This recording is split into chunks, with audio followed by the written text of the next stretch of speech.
The LEGO video games are staples in many childhoods, including mine, so today we will be discussing the history of the LEGO video games. Before we start, I just want to say thank you all for the support. If you're new here, hello. If you're returning, it's good to see you again. Alright, let's get into it. The first LEGO video game was LEGO Fun to Build, released in 1995 on the Sega Pico. It was nothing like what we're used to today. Obviously it was still LEGO, but the best way I can describe it is, it's a 2D collection of mini games and puzzles where you can build what you need for upcoming events. The builds show instructions, and depending on how quickly the player builds, it will affect the score. The quicker the time, the better the score. It has old 2D arcade looking graphics with an upbeat musical tone, however I have to say, it does get old pretty quickly.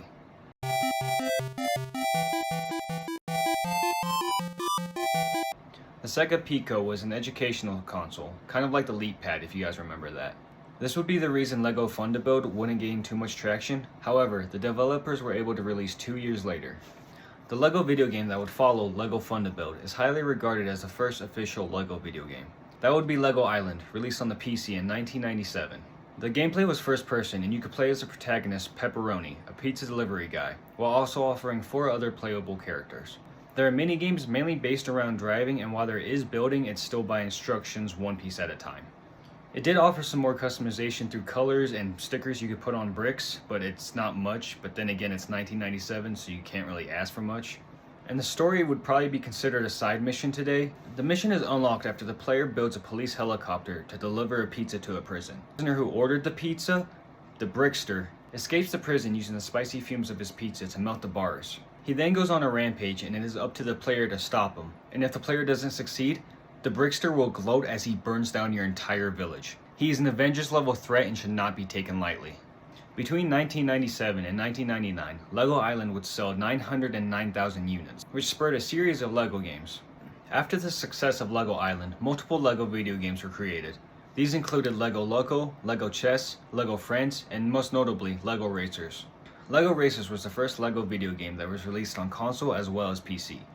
The consoles included Nintendo 64, PlayStation, as well as the handheld console Game Boy Color. This was my first memory of the LEGO video games, because at my dentist as a kid, they would have the Nintendo 64 all locked up in a box, and I would play it with my sister, and I vaguely remember beating the shit out of her. LEGO Racers was strictly a racing game. It had a small campaign where the player can unlock different circuits, building pieces, Easter eggs, and hidden bosses. It had 4 different modes: circuit race, single race, time race, and versus, all offering different unlockables. In total, the game had 12 different circuits and 6 different race hosts, as well as some hidden characters. LEGO would continue to produce more original games, including the first Bionicle game, LEGO Bionicle: Quest for the TOA. This was the same year LEGO would release their first licensed video game, LEGO Creator Harry Potter. Released in 2001 for the PC. Not the LEGO Harry Potter series, rather the LEGO Creator Harry Potter series. This was one of the bigger steps forward, company-wise. LEGO had already had a good grip on fun mini-games and hidden puzzles, but now they had the ability to open up to a bigger demographic, starting with the Harry Potter fans. The video game takes place during Harry Potter and the Sorcerer's Stone, the first movie, while still offering a ton of mini-games and interactions that created its own atmosphere. It offered building mini-games as well as customization. From the gameplay I've watched, it's definitely dated, but I think it shows that the LEGO team had a good idea on where to go. Speaking of the LEGO team, LEGO Interactive, a subdivision of the LEGO Group, was the creators of all the LEGO games up to 2004, until they ran into some difficulties.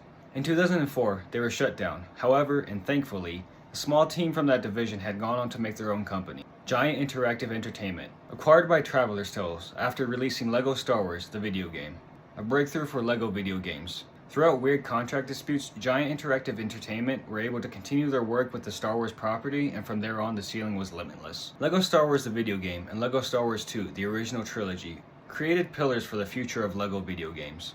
The puzzles, mini-games, hidden gems, random Easter eggs, and fun gameplay, they had shown massive improvement over their previous works, with examples like character choice as well as more vehicle interaction. And while they did follow the movie storylines, they made it more comedic and interactive. They did have some problems on the Game Boy Advance as well as the Nintendo DS, and I've read that people were upset on how easy the combat was, but then again it is a kid's game, but that's up to you. However, any critic can't deny that this led to one of the most iconic video games of all time, LEGO Star Wars: The Complete Saga. LEGO Star Wars is one of my all-time favorite games, full of childhood memories from those stupid-ass pod races that were ungodly difficult for 7-year-old me, to exploring bonus rooms in the cantina while listening to this bop. player had tons of characters to pick through, unlocking more through completing the story, based off the movies, as well as finding secrets and completing puzzles. I can't even begin to state how much content was in this game, so here's a list of all the things you needed to do to complete the game 100%. The thing that kept me hooked most, besides this asshole beating me, is the need to use other characters throughout the story to unlock different areas of the missions. This is very important for my #1 LEGO video game, but that's down the road. I won't harp on this classic game any longer because I believe Burback released an amazing video about this, and it will be linked in the description below. I highly recommend you go watch that video. 2008 was monumental for my childhood because of LEGO Indiana Jones and LEGO Batman. It was also a big step forward for the LEGO video games in two different ways. LEGO Indiana Jones introduced more interactivity throughout the world, allowing players to pick up things that were dropped or left on the ground. The original adventures included the stories of the first 3 movies, excluding the things that weren't family friendly. I'm talking about the blonde bad guys of the 1940s who burned books, you know. But LEGO were able to compensate with their humor and still keep the plot going. The biggest draw for me was the uniqueness of each level. It felt less prevalent in the LEGO Star Wars The Complete Saga, and what I mean by that is every level felt different with its color schemes. In LEGO Star Wars, it was more gray and more, being on the Death Star. It did have its moments, and I'm not saying it didn't, so don't, attack me. But LEGO Indiana Jones just had a weird grip on me, where even though I watched the movies, I still wanted to know what was next. And the best way I can describe the boss fights in LEGO Indiana Jones is comparing it to LEGO Star Wars The Complete Saga, specifically Anakin versus Obi-Wan.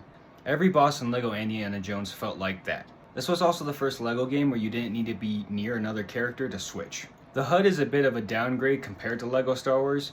It's just the college that Indiana Jones works at, and I don't remember my child self staying there too long, but the game still had a lasting impact on me. If you ever find it on sale, I highly recommend it.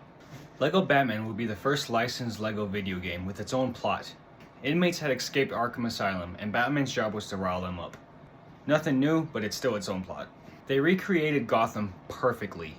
It felt like Batman, the animated series, and while it was heavily influenced by it, it introduced me to so many more things. Like Mothman. No, not that one. This one.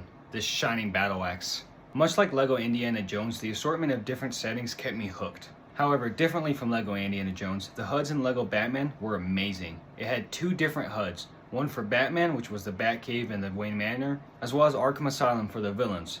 Arkham Asylum offered different missions where you could play through the villain's perspective. So while you could go back and play the story with Batman and Robin's full arsenal of suits, you can also play it through the villain's perspective. The best way I can describe this game is if you want a fun, good introduction into Batman, play this game. It'll introduce many of the iconic Batman characters, plot points, in a much simple and comedic way, all without ever talking and still being cohesive throughout. Throughout the next couple of years, LEGO would release many notable games, like the LEGO Harry Potter series, LEGO Star Wars 3, The Clone Wars, and LEGO Pirates of the Caribbean, which, just saying, was a gem to play. Thoroughly enjoyed that game. It seemed my love for LEGO video games was slipping. Until 2012. In 2012, LEGO Batman 2 DC Superheroes would release. It was another pioneer of a game for Traveler's Tales. LEGO Batman 2 had all the essentials of a good LEGO video game. Mini-kits, puzzles, a good story, replayability, and hidden secrets. However, this was the first LEGO game to incorporate voice acting. Did you hear the one about the guy who dresses up as a bat? As well as an open world. And they did so perfectly, and you cannot tell me otherwise. The game introduces 50 characters of the DC universe and allows you to roam freely. In fact, it begs you to. Within the explorations are side missions and puzzles with all types of rewards, like characters, customizations, and vehicles. I also believe this is the first LEGO video game to include co-op split screen, so no more arguments over about who's pushing who, which I know my sister and I had a lot of. The first LEGO Batman introduces Batman as well as his world extremely well. I think LEGO Batman 2 introduces DC superheroes and villains as well as the relationships without fault. The comedy and storytelling were improved with the voice acting. And while I don't know if it's fair to compare LEGO Batman 1 versus LEGO Batman 2 because of the vast differences, I can confidently say that LEGO Batman 2 is one of the greatest game sequels I have ever played. Now, am I biased because I am a huge fan of Batman and his video games because 2 of his video games are in my top 5 of all time? Maybe, but I still think it's definitely worth a playthrough. So that's where I'm going to wrap it up. There are roughly 92 LEGO video games that I haven't mentioned, nor will I. The LEGO video games I have mentioned are the ones that had huge impacts on my life, as well as having huge impacts on the LEGO video games moving forward. I was just having a nostalgic itch, and maybe I reminded you of a game. If you're looking to get these older LEGO video games, I would recommend Steam and Xbox, Usually Xbox has some sales going on. Steam will have all of the games, and PlayStation has them, but you have to be subscribed, so it's up to you. But yeah, if you enjoyed, please leave a like, and I'll see you later.